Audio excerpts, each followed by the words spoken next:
오늘은 출애굽기 5장 말씀을 가지고 세상에서 미운 물건이 되라라는 제목으로 함께 말씀을 나누도록 하겠습니다. 그리고 먼저 5장 1절 말씀을 한번 읽도록 하겠습니다. 그 후에 모세와 아론이 가서 바로에게 이르되 이스라엘 하나님 여호와의 말씀에 내 백성을 보내라. 그들이 광야에서 내 앞에 절기를 지킬 것이니라 하셨나이다. 아멘. 이제 하나님이 말씀하십니다. 모세를 통해서 선포케 하시는 말씀이 내 백성을 보내라 이렇게 말씀하시는 것입니다. Let my people go. 드디어 모세를 통해서 하나님께서 이제 아브라함과 언약을 기억하시고 이스라엘을 본격적으로 구원을 하시는 일을 시작하시는 장면이 되는 것입니다. 바로 이 일을 본격적으로 시작하기 위해서 하나님께서 80년이라는 시간을 기다리셨습니다. 애굽에서의 40년과 또 광야에서의 40년을 모세를 지켜보시며 기다리시고 또 하나님이 부르셨음에도 불구하고 그가 할 수 없다고 계속 변명하며 물러서려고 할 때 하나님께서 그를 격려하시며 끝내는 바로 앞에 서게 하신 것입니다. 그리고 이 말씀을 선포하게 하시는 것입니다. 내 백성을 보내라. 드디어 모세가 바로 앞에 서서 하나님의 일을 시작하시며 또 하나님의 말씀을 선포하고 있는 것입니다. 모세가 이 말을 선포했을 때 하나님의 마음이 어떠했을까를 한번 생각해 보았습니다.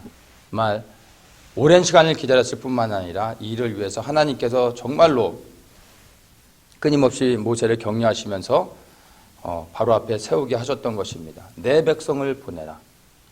이 말씀을 모세가 바로 앞에서 선포했을 때 정말 하나님이 얼마나 기뻐하셨을지 생각할 때 정말 내가 하나님의 말씀에 순종해서 정말로 그 말씀을 따라서 세상 가운데서 서서 두려움 없이 이런 말씀을 모세가 선포했던 것과 같이 이런 말씀을 하나님의 받은 말씀을 따라 선포할 때 하나님이 나를 또 얼마나 기뻐하실까를 생각하게 됩니다.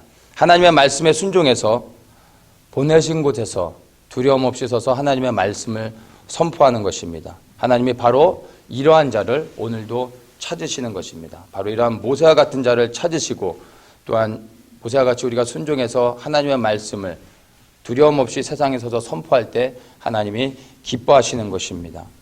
먼저는 이 내 백성을 보내라 라고 했을 때 이 말씀 안에 우리가 두 가지의 의미를 살펴볼 수 있습니다. 첫째는 세상을 향한 큰 의미에서 어떤 중보의 영역에서 악한 영들을 향해서 선포하는 그러한 것들을 우리가 볼 수 있습니다. 이것이 작게는 나의 삶의 영역에서 또 더 나아가선 내 가정과 교회와 더 크게는 나라와 민족이 될 수 있습니다. 작게는 나로부터 시작할 때는 내 삶을 묶고 있는 어둠의 권세들을 향해서 선포하는 것이죠. 그래서 어떤 재정의 문제나 건강이나 어떤 관계 문제에서 막혀져 있는 것을 예수의 이름으로 선포하며 그것들을 돌파해내는 것입니다. 크게는 나라와 민족을 위해서도 기도할 수 있는데 그것이 지금 우리 대한민국을 위해서 기도할 때 북한을 위해서 이렇게 바로의 앞에 서서 모세가 선포하는 것처럼 기도할 수 있는 것입니다. 정권 뒤에서 역사하는 어둠의 권세들 그리고 어떤 조직을 가지고 외형적으로는 이념으로 포장되어 있지만 실질적으로는 그 뒤에 숨어서 역사하는 어둠의 권세들을 향하여서 하나님의 백성들을 보내라 그렇게 선포하면서 그 땅에 역사하는 어둠의 권세들을 향하여서 하나님의 이름으로 하나님의 말씀으로 선포하는 것입니다. 그럴 때 그 정권 뒤에 역사하는 어둠의 권세들이 이제 무너지고 그 견고한신들이 깨어질 수 있는 것입니다. 하나님이 그 마음을 주실 때 믿음으로 예수의 이름으로 선포하면 그런 일들이 일어나는 것이고 또 믿음의 분량에 따라 하나님께서 이러한 중보자들을 세우시고 그렇게 선포하시는 것입니다. 또한 이것이 우리의 삶의 영역에서 구체적으로 들어오면 이러한 기도가 사실은 우리 삶의 현장에서 복음을 전하는 것으로 우리가 해석할 수 있는 것입니다.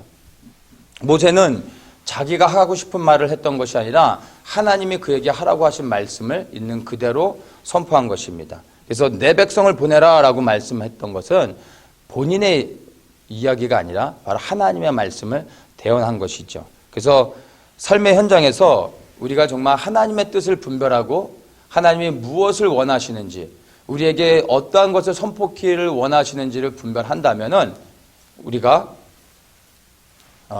담대히 말할 수 있는 것입니다. 하나님의 뜻은 무엇입니까? 내 아버지의 뜻은 아들을 보고 믿는 자마다 영생을 얻는 것이라고 요한복음에서 말하고 있습니다. 아버지의 뜻은 우리 모든 사람들이 예수 그리스도를 통해서 영생을 얻는 것, 구원을 얻는 것입니다. 그 구원을 위해서 하나님께서 행하신 일이 있습니다.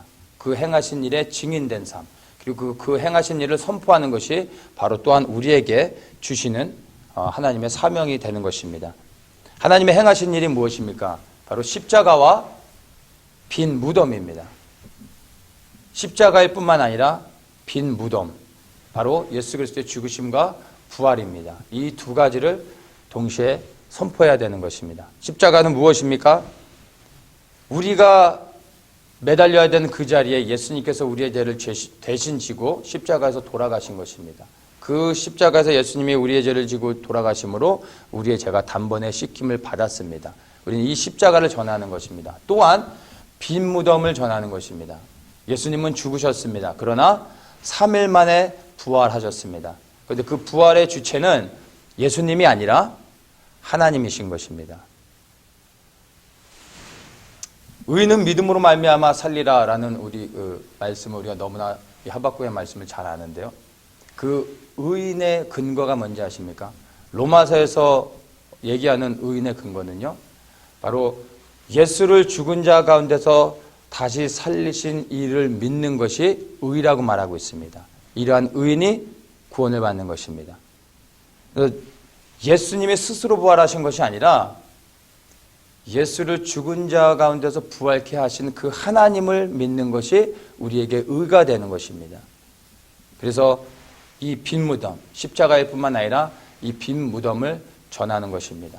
이것을 전할 때 바로 하나님이 기뻐하시고 하나님이 영광을 받으시며 또한 우리의 증거하는 말을 통해서 하나님께서 구원하기 원하는 하나님의 백성들을 구원해내는 것입니다. 바로 이것이 하나님이 우리를 통해서 기대하고 또 원하시며 모세와 같이 바로 이렇게 하나님의 말씀을 선포할 자들을 찾고 계시는 것입니다. 바로 이러한 자들이 되기를 예수님의 이름으로 축복하며 또 간절히 기도하는 것입니다. 자, 이렇게 모세가 바로 앞에 서서 하나님의 말씀을 선포했습니다. 그랬는데 그렇게 하나님의 말씀을 선포하고 난 후에 일어난 일이 바로 2절부터 해서 18절까지 기록되어 있습니다. 우리가 기대했던 것과 다른 일들이 사실은 일어난 것입니다. 하나님의 말씀을 딱 선포해서 내 백성을 보내라, 그들이 나를 예배할 것이다 라고 했을 때 막연하게 생각하는 것은 그냥 일사천리는 모든 일들이 되어지고 자유인이 되어져서 하나님을 예배할 수 있을 것으로 기대했던 것입니다. 그런데 그런 기대와 다르게 예상치 않은 일이 일어납니다. 무슨 일이 일어납니까? 12절에 보면 백성이 애굽 온 땅에 흩어져 곡초 그루터기를 거두어다가 짚을 대신하니 간역자들이 그들을 독촉하여 가로되 너희는 짚이 있을 때와 같이 당일 일을 당일에 마치라 하며 14절에 바로의 간역자들이 자기들의 세운 바 이스라엘 자손의 패장들을 때리며 가로되 너희가 어찌하여 어제와 오늘에 만드는 벽돌의 수요를 전과 같이 채우지 아니하였느냐 하니라. 하나님의 말씀에 순종해서 이 말씀을 선포하면 자유인이 될 줄 알았는데 오히려 이스라엘 백성들에게 화가 임했습니다. 더 많은 고역, 오버타임이 된 거죠.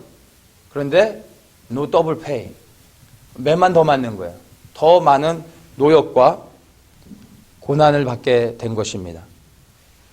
자, 이 12절의 말씀이 무엇을 얘기하냐면 이들이 바로의 노예로서 벽돌을 만드는 일을 했는데 벽돌을 만들기 위해서는 짚을 넣어야 됩니다. 그러니까 오늘날로 얘기하면 콘크리트를 칠 때 콘크리트만 치면 이게 굳어지고 나서 그대로 있는 것이 아니라 콘크리트를 치기 전에 바닥에 철근을 깔죠. 철근을 깔고 콘크리트를 이제 덮어야 그 철근이 접착제 역할을 해가지고 콘크리트가 굳은 후에 깨어지지 않습니다. 자, 이것과 같이 벽돌을 만들 때 진흙으로 벽돌을 만드는데 짚을 넣지 않으면 나중에 마르고 나서 이것이 크랙이 가고 다 깨어지게 돼 있습니다. 그래서 짚을 넣고 벽돌을 만들어야 깨지지 않고 강하게 되는 거죠. 예전에는 벽돌만 만들면 됐어요.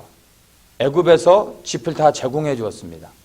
그런데 이제는 이 말씀을 선포하고 난 후에, 내 백성을 보내라는 말씀을 선포하고 난 후에 애굽에서 이제 짚을 제공해 주지 않습니다. 니들이 짚을 구해서 벽돌의 수요를 그대로 당일 만들어야 될 것들을 다 만들어라.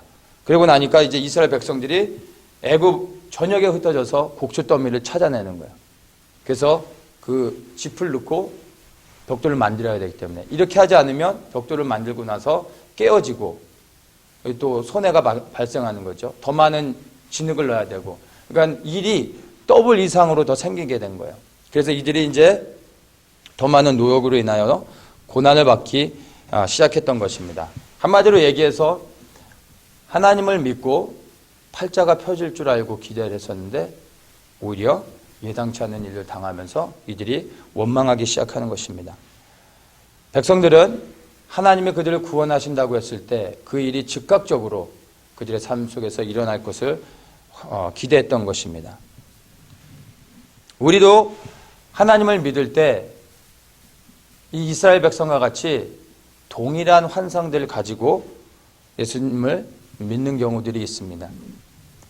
예수를 믿으면 복받는다고 말하면서 예수를 믿기만 하면 그 순간 환경이 바뀌고 문제가 해결되어지고 갑자기 돈을 많이 벌게 되고 아이들이 좋은 대학에 가고 그냥 모든 게 그냥 만사형통하였더라, 이런 것들을 막연하게 우리는 기대합니다.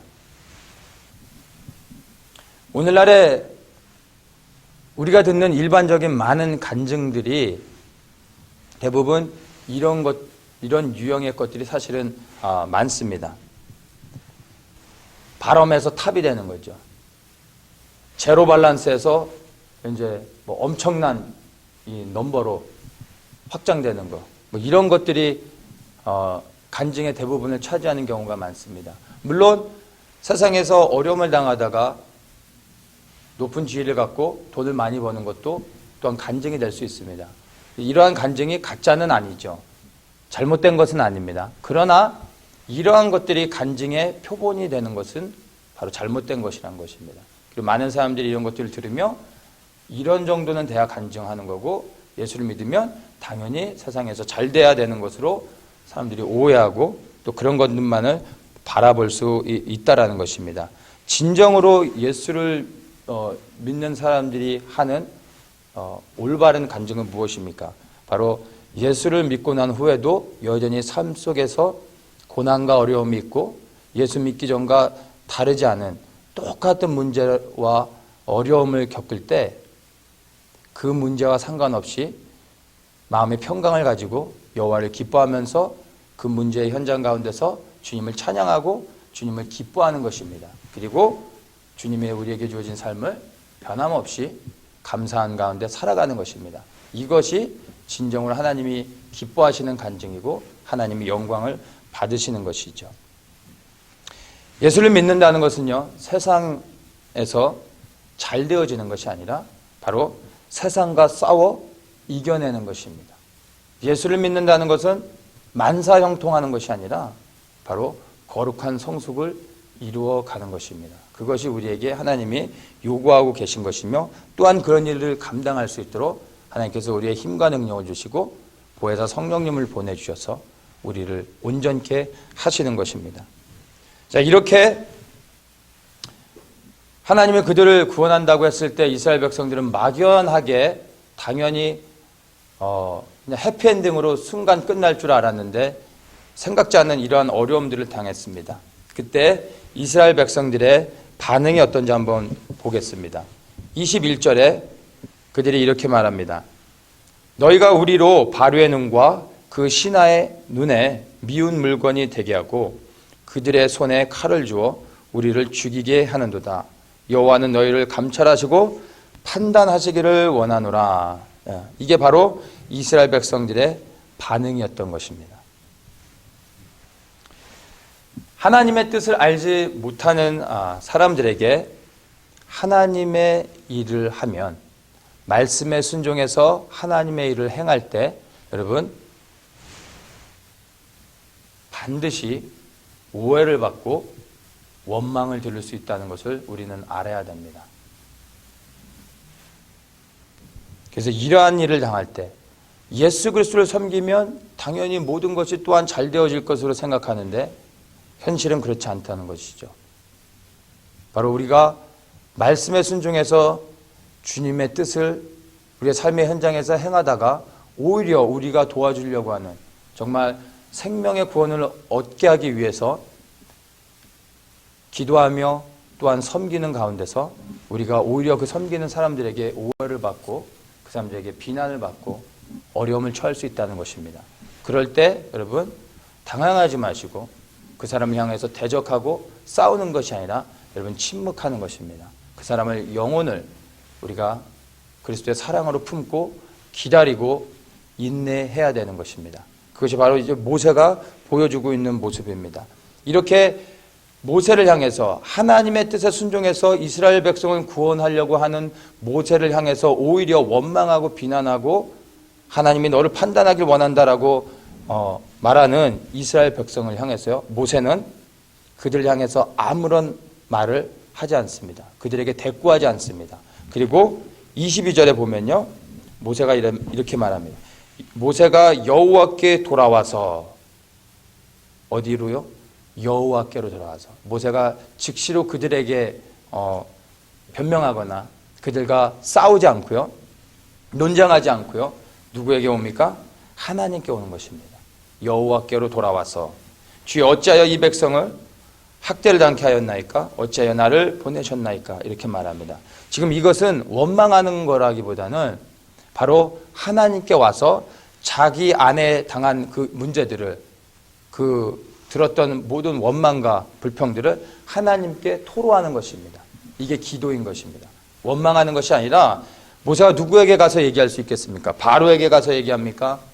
아니면 그의 장인 이드로에게 가서 얘기할 수 있겠습니까? 하나님께 가는 것이죠.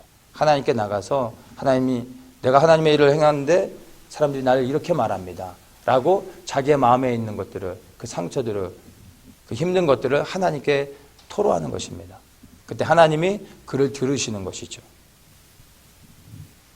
그래서 섬기는 사람들에게 고난을 받을 때 여러분 침묵하고 자신을 변호하려고 하지 마십시오. 오히려 하나님께로 와서 있는 모든 것들을 하나님께 다 토로하는 것입니다. 마음에 담아두고 있는 것이 아니라 하나님께 다 털어하는 것입니다. 그러면 하나님이 들으시고 하나님의 일을 행하십니다. 6장 1절에 보면 모세가 이제 하나님께 그 마음에 있는 것들을 다 토로했을 때 하나님께서 말씀하십니다. 여호와께서 모세에게 이르시되 이제 내가 바로에게 하는 일을 내가 보리라, 이렇게 말씀하시는 거예요. 하나님이 그를 책망하지 않으세요. 너 왜 이렇게 나한테 원망하느냐? 이런 말씀 안 하시잖아요. 이제 하나님께서 무엇을 행하실지 모세에게 말씀해 주시는 것입니다. 우리가 세상으로부터 원망과 오해를 들을 때 여러분 그것을 하나님 앞에 갖고 나오는 것입니다. 그리고 그 말씀을 다 토로할 때 하나님이 그 다음 스텝을 보여주시고 우리를 격려하시며 우리에게 무엇을 해야 될지를 또다시 말씀해 주시는 것입니다. 자, 이렇게 예상치 않은 일을 당했을 때 이스라엘 백성들이 하나님에게, 모세에게 뭐라고 불평했습니까?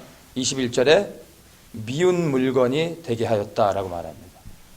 바로에게 미운 물건이 되게 하였다라고 불평한 것입니다. 미운 물건이 된 것으로 인하여 불평하고 있는데 이 미운 물건의 의미는요, 두 가지의 단어가 함축되어 있는 것입니다. 첫째는 악취가 나다라는 그런 단어의 의미가 있고, 두 번째는 냄새라는 단어가 있습니다. 그러니까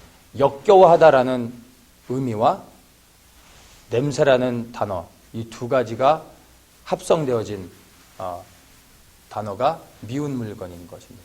그래서 이것을 미운 물건을 히브리어로 해석을 하면은 악한 냄새가 난다, 썩은 냄새가 난다, 이러한 의미인 것입니다. 그래서 이스라엘 백성들이 바로에게 악취가 나는 사람들이 되어져 버린 거예요. 그래서 바로가 이들을 이제 미워하게 되는 것입니다. 여러분 한번 상상을 한번 동원을 해보세요. 우리가 지금까지 살아오면서 우리 인생 가운데서 우리가 맡았던 최악의 냄새를 한번 생각해 보세요. 거기에다 우리의 상상을 조금 더 더해가지고 더 나쁜 냄새, 그거보다 우리가 최악으로 맡았던 냄새보다 더 나쁜 냄새를 우리가 맡는다고 생각을 해보세요. 우리 앞에 어떤 사람이 딱 섰는데 갑자기 그 사람한테서 그 우리가 맡았던 최악의 냄새보다 더한 냄새가 팍 풍겨지는 거예요. 그때 우리의 반응이 어떻게 되죠? 그때는 표정 관리가 안 되는 거예요. 이거는 사랑합니다 형제님 하면서 이게 안 되는 거죠. 그냥 나도 모르게 본능적으로 고개를 확 돌리고 이 얼굴이 찡그려질 수밖에 없는 것입니다. 바로 이렇게 이스라엘 백성들이 바로에게 그러한 악취를 풍기는 자가 되었다라는 것입니다. 세상이 우리에게 악취가 난다고 했을 때 여러분 그것을 반대로 얘기하면 하나님에겐 그리스도의 향기가 되는 것입니다. 바로에게 악취를 풍겼다는 것은요, 다시 얘기해서 이스라엘 백성들이 이제 하나님이 받으시는 아름다운 향기가 됐다라는 것입니다. 그리스도의 향기를 내는 사람들에게 세상은요, 악취가 난다고 말하는 것입니다. 그래서 우리가 세상으로부터 악취가 난다는 얘기를 듣는 것을 두려워할 필요가 없습니다. 오히려 그렇게 세상으로부터 악취가 난다고 해서 우리가 세상으로부터 거부될 때 그게 세상 속에서 구별되어지는 거룩한 삶인 것입니다. 그리고 그러한 세상의 악취를 싫어하고 우리의 향기를 좋아하는 사람들이 우리 주변에 모이기 시작하는 것입니다. 그들에게 우리가 우리의 나는 향기의 그 근원이 무엇인지를 말하고 나누며 그들에게 하나님의 백성이 되게 하는 것이죠. 여러분에게는 어떤 냄새가 납니까? 우리 모든 사람은 반드시 다 냄새가 나게 되어 있습니다. 씻지 않아가지고 나는 그런 냄새 말고요. 영적으로 나는 냄새. 그 냄새를 우리는 본인은 못 맡을 수 있어요. 근데 다른 사람이, 제3자가 그 냄새를 더 잘 맡습니다. 우리 주변에, 내 주변에 어떠한 사람들이 모여 있는지를 보면 내 몸에서 어떠한 향기가 나는지, 내 영에서 어떠한 향기가 나는지를 알 수 있는 것입니다. 그리스도의 향기가 우리 모두에게 흘러넘쳐서 우리 주변에 모여지는 사람들이 세상에 속한 자가 아닌 바로 그리스도께 속한 자들이 다 모여지는 그런 은혜가 있기를 또한 축복합니다. 자, 이렇게 언제부터 이스라엘 백성들이 바로에게 그렇다면 이러한 미운 물건이 되었습니까? 처음부터 이들이 바로에게 미운 물건이 되어져서 고난을 받기 시작한 게 아닙니다. 처음에 이들이 벌써 400년이라는 시간을 바로의 노예로서 애굽에서 살고 있었습니다. 뭐 적당히 그저 그렇게 괜찮게 살아왔습니다. 그런데 어느 순간부터 바로가 이제 이들에게 미운 물건이라고 말하면서 그들을 학대하기 시작한 것입니다. 8절을 봅니다. 8절에 이렇게 말합니다. 우리가 가서 우리 하나님께 희생을 드리자라고 이스라엘 백성들이 말했습니다. 바로 이렇게 말하는 순간 바로에게 미운 물건이 되기 시작한 것입니다. 그전에는 바로에게 미운 물건이 아니었어요. 바로 우리가 가서 우리 하나님께 희생을 드리자라고 말하는 순간, 결단하는 순간 바로에게 미운 물건이 된 것입니다. 이것을 1절과 연결해서 보면요, 1절에서 하나님이 내 백성을 보내라 라고 말씀하시죠. 하나님이 나의 백성이라고 말합니다. 이스라엘 백성이 이제 우리 하나님이라고 고백을 하고 있는 것이죠. 이제 하나님이 그냥 하나님이 아니라 나의 하나님이 되는 거예요.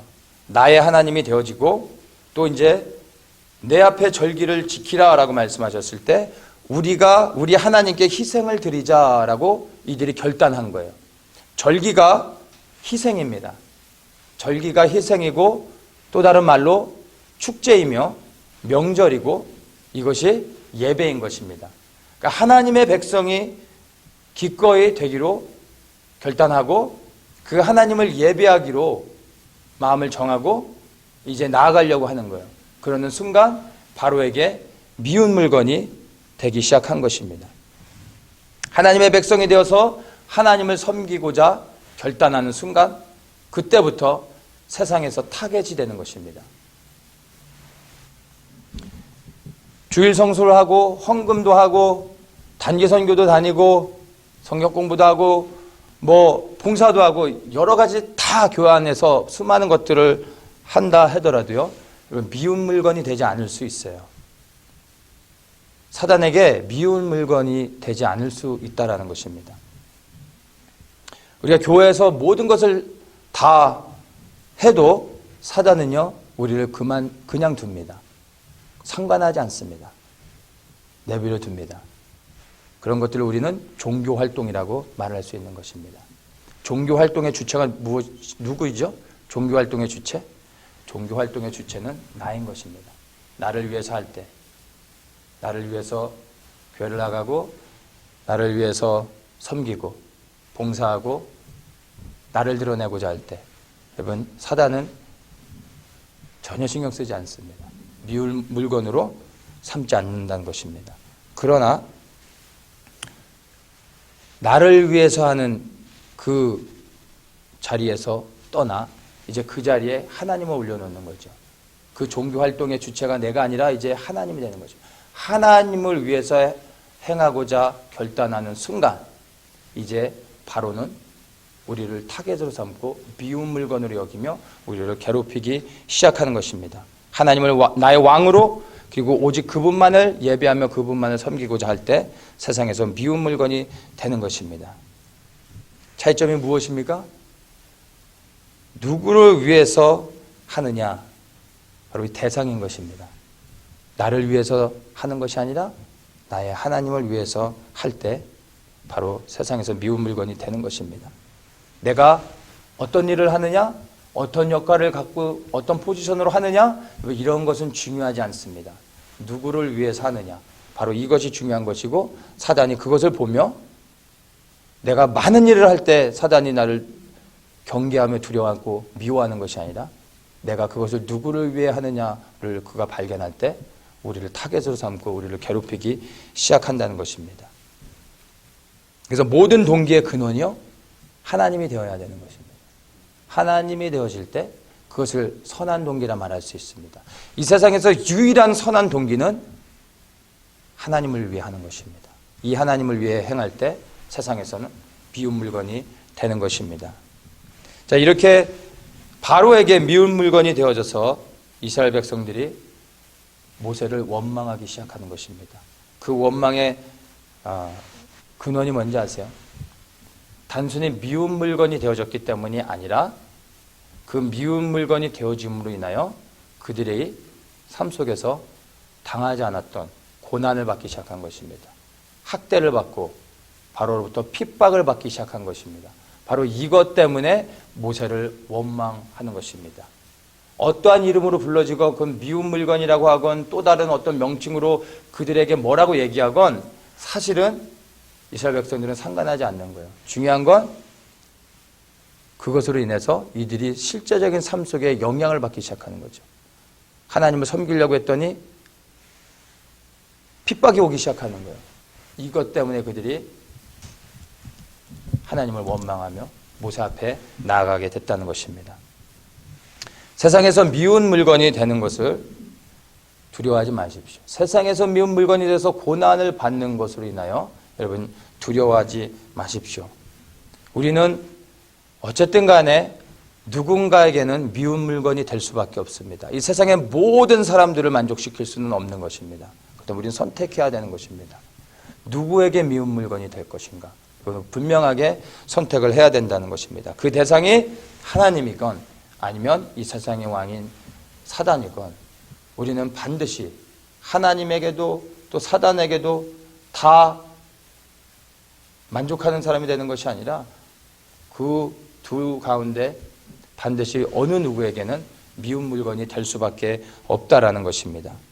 그래서 왜 바로에게 미운 물건이 되어져서 우리를 이렇게 죽게 하느냐라고 원망하고 있지만요. 사실은 지극히 정상적인 삶을 살아가는 거예요. 이게 정상이라는 것입니다. 그 전에 미운 물건이 되지 않아서 바로에게 고난을 받지 않았던 것이 비정상이었던 거예요. 오히려 이제는 하나님을 섬기기 때문에 바로에게 미운 물건이 돼서 고난을 받는 것이 지극히 정상적인 하나님을 믿는 백성들의 삶이라는 것입니다. 왜냐하면 하나님을 섬기면 이 세상의 임금인 사단에게서는요, 미움을 받을 수밖에 없습니다. 고난이 우리 삶에 오는 것이죠. 예수님을 믿고 살아오면서 여지껏 만사형통하고 정말 축복만 받고 살아왔다면 여러분 이것은 감사가 아니라 정말 두려운 가운데 내가 누구를 섬기며 누구에게 속해서 살아왔는지를 진지하게 돌아봐야 될 필요가 있습니다. 하나님께 속한 사람이 아닐 수도 있다라는 것입니다. 왜냐하면 세상의 왕인 사단에게 속하면 사단이 복을 줄 수 있습니다. 사단이 예수님께 나타나서 예수님을 시험할 때 주었던 두 번째 그 시험이요, 나에게 절하면 세상의 절반을 너에게 주겠다라고 사단이 시험합니다. 거짓말이 아니라 사단은 정말로 그렇게 할 수 있습니다. 왜냐하면 세상을 잠시 잠깐이지만 이 세상을 사단이 아담에게서 그 권세와 축복을 빼앗아서 불법적으로 이 땅에서 그 권세를 사용하고 있는 것입니다. 그래서 사단은 아직까지는 이 세상의 그 축복들을 사람들에게 줄 수 있습니다. 누구에게요? 자기에게 영혼을 파는 사람들, 자기에게 속한 자들에게 그런 것들을 줄 수 있다라는 것입니다. 그러나 이 땅에서 하나님께 속한 자들에게는요, 고난을 받을 수 있다라는 것입니다. 사도 바울은요, 내 몸에 그리스도의 흔적이 있다라고 우리에게 담대히 말했습니다. 그가 가지고 있던 그리스도의 흔적은 무엇입니까? 그는 예수 그리스도의 복음을 증거하면서 말씀에 따라 충성스러운 일꾼으로 살아가면서 수도 없이 죽음의 고비를 넘겼습니다. 그러면서 받은 몸 안에 엄청나게 많은 상처들, 그게 예수 그리스도의 흔적이라고 말하고 있습니다. 우리는 어떤 예수의 흔적을 가지고 있습니까? 이 예수의 흔적이 하나님을 알지 못하는 자들에게는 미련한 것이고 어리석은 것이고 부끄러운 것이 될지 모르지만 하나님을 믿는 백성들이 이러한 예수의 흔적, 바로 사도 바울이 가지고 있는 이러한 예수의 흔적을 가지고 주님 앞에 섰을 때 이 우리 안에 있는 몸의 예수의 흔적들이 우리에게 가장 존귀한 훈장으로 변화되어 줄 것입니다. 이러한 흔적들이 우리 안에 있는지를 살펴봐야 되는 것입니다.